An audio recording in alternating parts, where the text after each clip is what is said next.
there, Lindsay here, the Frugal Crafter, along with Lorraine and Kathy for Ask a Crafter, our first episode in season 3. And I just wanted to let you know we're doing things a little bit differently. We've got all of our questions here that we've got so far from the first video in this big tip jar brandy snifter thing.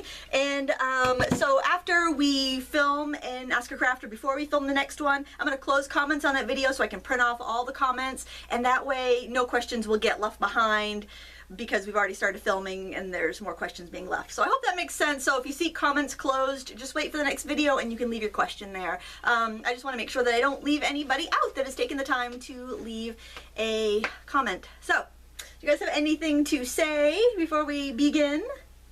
I don't think so. No? All right. Lorraine, why don't you pick a question, any question or comment. We'll be surprised. You can get ready to pick your next one too. All right. What do you got, Lorraine?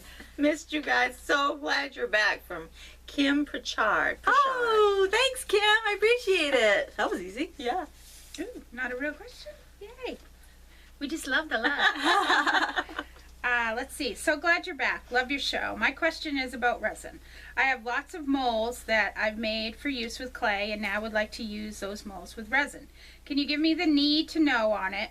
You know, anything that will make the process smoother and will make for a better outcome. Thanks for your help. Amy Kittle. All right, Amy. The thing you want to make sure is that you get some mold release.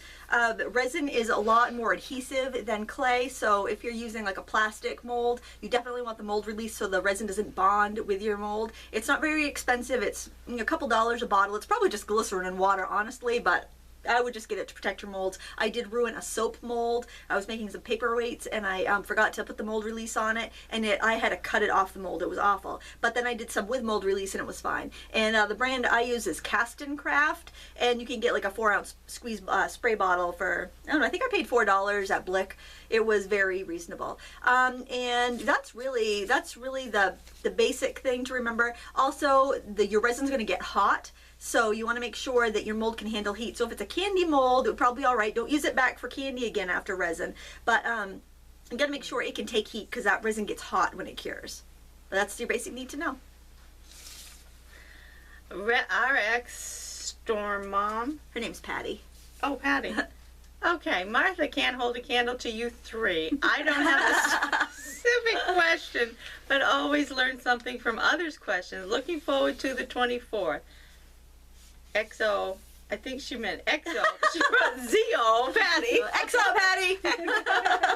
You're getting the easy question. You get the comments. Yeah. Awesome. Hey, Emily Klauser asks, I've just recently bought a 24-pack of Durant watercolor pencils for my birthday. I've been playing around with them as much as I can throughout the week, but I was wondering if you had any tips for using them, aside from the ones you've already told us. Or if you'd be willing to put some more watercolor pencil tutorials out there. So glad you guys are back. Thank you. Well, I do have a watercolor pencil playlist, which has, I don't know, 20 or so videos on it, if you haven't checked out all of those yet. But the basic way I like to use watercolor pencils is I'll draw and color on dry paper and then use a wet brush to activate the color. Or I will be painting and then I'll take the pencil and I'll draw directly onto the damp paper for really defined dark lines.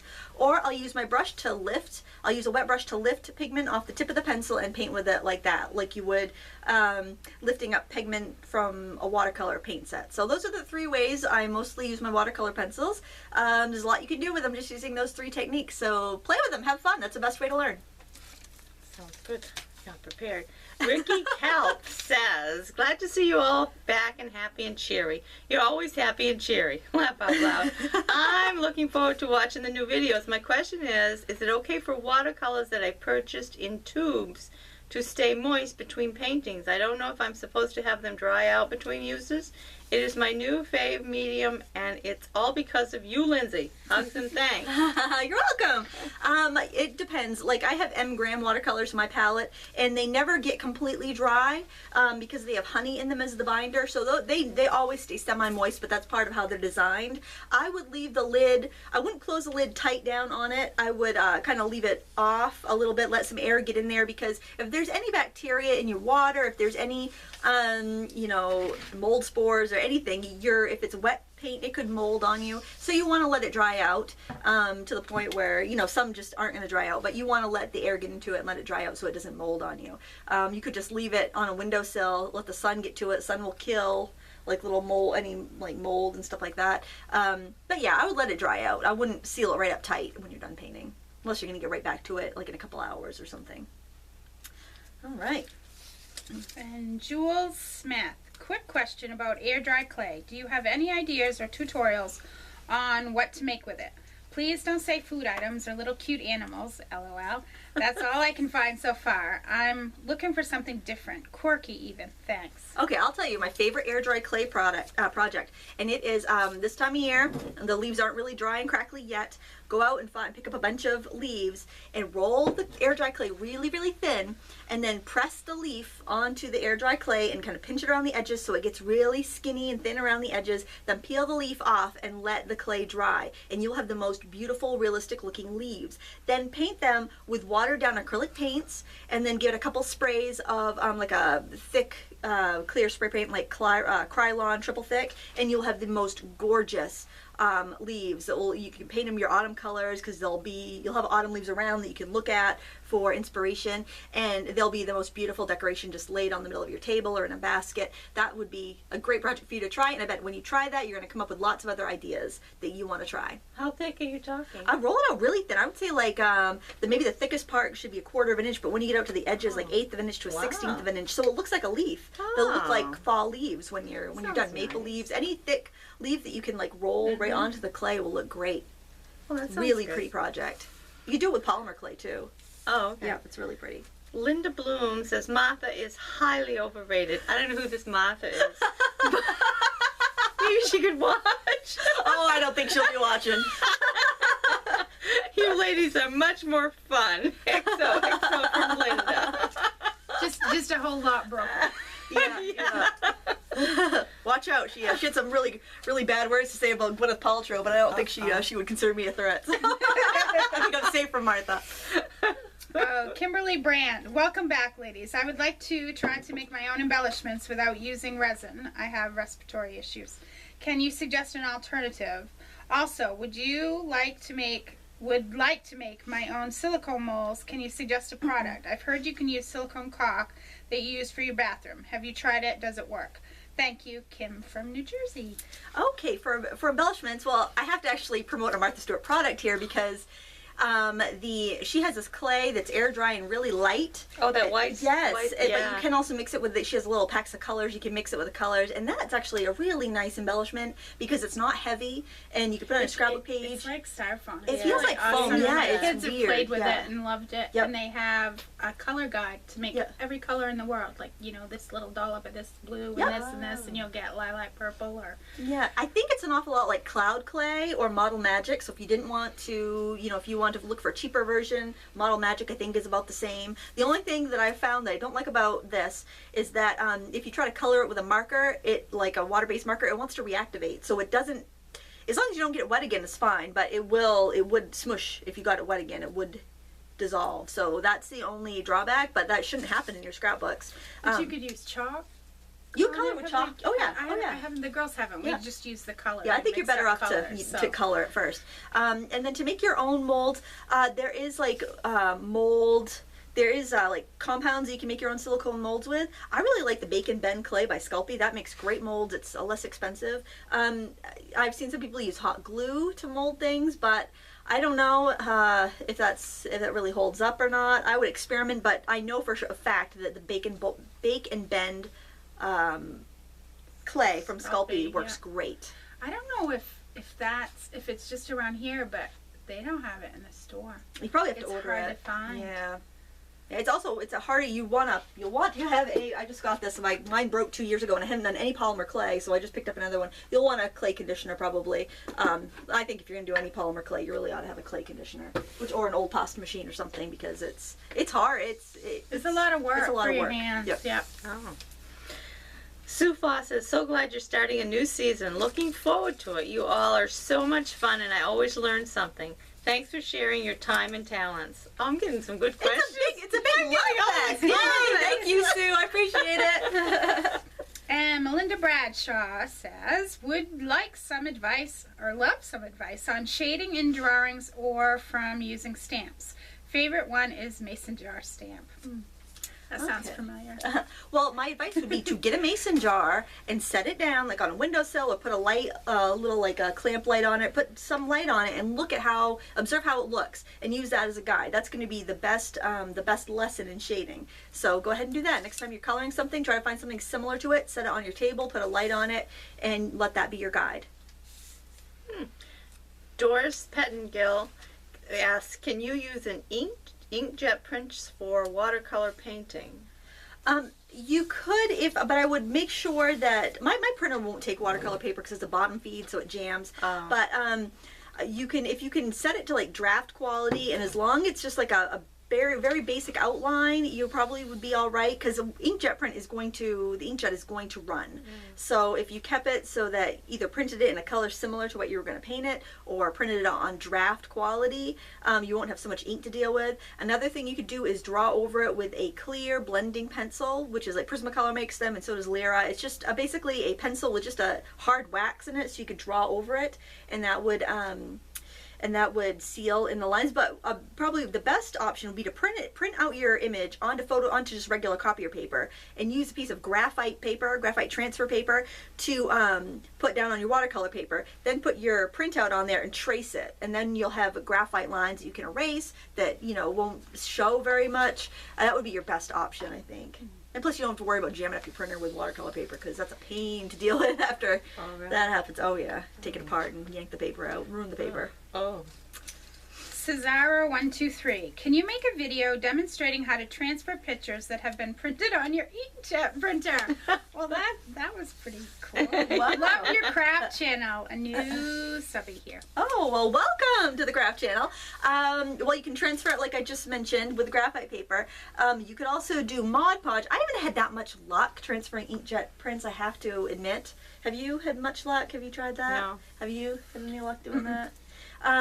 So like the method that's most used is you would paint whatever you're going to transfer onto with some Mod Podge or gel medium, and then you'd press the inkjet print down and you rub over the back, and I think it's supposed to be a pretty fresh print, and then you'd peel it back and your image would be left.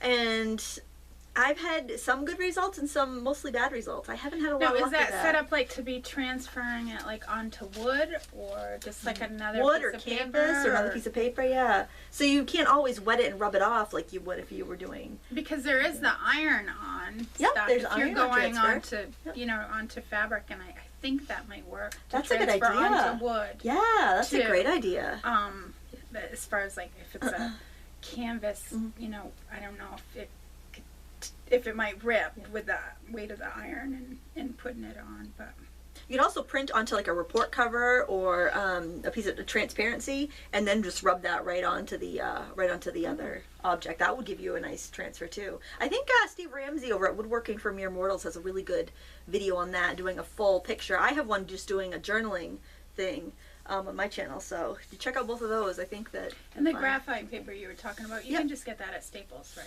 I don't know about Staples. You can get it at any store that sells decorative painting supplies. I think most of the craft stores should have it. Definitely any decorative painter supply store would have it. Yeah, just called graphite paper. Okay, Cindy Z Stewart says, wow, so glad the gang is back. The girls look good, and congrats, Kathy, on the twins to be. My question is, do they have a website or YouTube or Facebook or anything that might have that crafty goodness for us to see? Thanks. Well, girls, do you guys have that YouTube channel started up? Or you have a blog? Yeah, right. You have a blog? Yeah, I do. You do? I didn't even know that. You have a blog? My girl said, Mom, what on earth do you have of interest anybody would be interested in? I get a lot of support. So my life is quite interesting. Exciting. Of course. Chickens and really. the cowboys. Yeah. So what's your blog? Oh, I haven't done anything this summer. I mean, I haven't posted anything. Yes, it's vacation, though. It is vacation. Yeah. Oh, yeah. Yeah, so people could get caught up in the archives. Oh, yeah, but I don't do anything like that. I don't have much on there for arts and crafts. I just mostly put my grandchildren. My exciting life, going apple picking and things like there that. you go. Nice. More of a family blog then. Yeah, it's more of a family blog, yeah. How about you, Kathy? You have any plans to... Well, yeah, plans, but we'll see how that goes. I do actually. I hope to be opening a store for like American Girl doll clothes and kids like play quilts and carriers and toys and things for kids. But as we're getting ready for twins, and my sister and my niece all have a list this long for me to make to get ready for them. I don't know when exactly that will happen, but sometime this year is my plan. And Lindsay keeps telling me I need to do YouTube videos for people for sewing and everything, but yeah. So I'm not really sure I'm cut out for it. You got quilts going for the twins? Not yet, but I will be. Oh, yeah. I'm having a hard time, finding fabric that I want, and she's interested in some organic stuff, so I'm not sure I want to pay for it. Yeah, really. Yeah.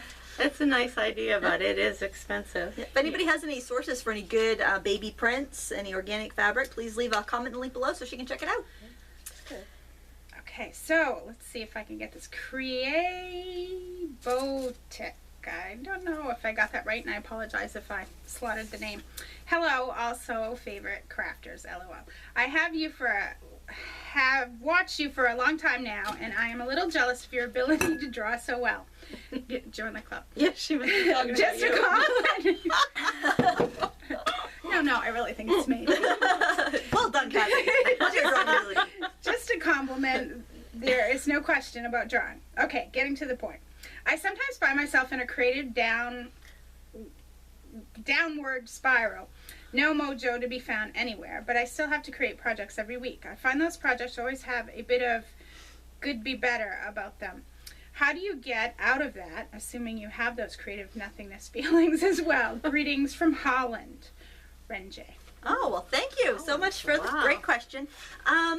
I think everyone has those kind of can't make anything right days, it's just like, oh, everything I try just breaks, it falls apart, it doesn't work out, I'm just going to go eat worms, this is awful.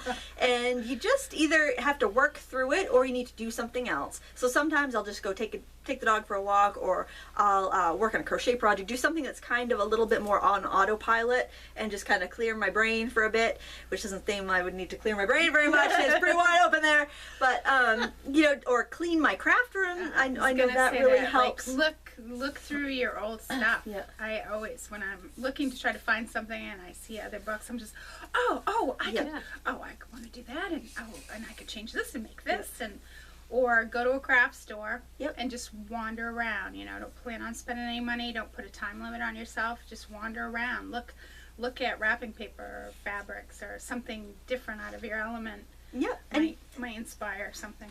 I know that everybody has those feelings that they're not doing their best or their work is junk. I know sometimes I'll upload a video and I'll be like, oh, should I have bothered with that? That's so easy. Nobody's going to even care about that. And that will be one of the most popular videos. And I think it's probably because somebody might see it and never painted before and be like, hey, I could do that. I bet I could do that. Or those other ones look intimidating, but that one I think I can do. Right. So, sometimes when you look at it the next day or you have somebody else look at it, fresh eyes will make all the difference and you'll see the value in it afterwards. But everybody has those feelings. Do you have a motivational kickstart, something that helps you get going when you're... Cup of coffee. Relax, watch a movie. Yeah, well, you just got your craft room clean too. Oh, I did. It looks so nice, but everything is still out in the living room and the dining room. That's right. Yeah, you see a nice clean craft room. I love to look at other people's craft rooms. Organization stuff. Yeah, it's great. Yeah. Well, I think that's gonna be our last question for today. We're getting pretty close to the 20-minute mark, so you can leave your questions for an upcoming episode in the comments below, and we will do our best to get to them. We still have a lot of questions left in our jar. Yeah. How did that happen? People have been stocking up all summer, I think.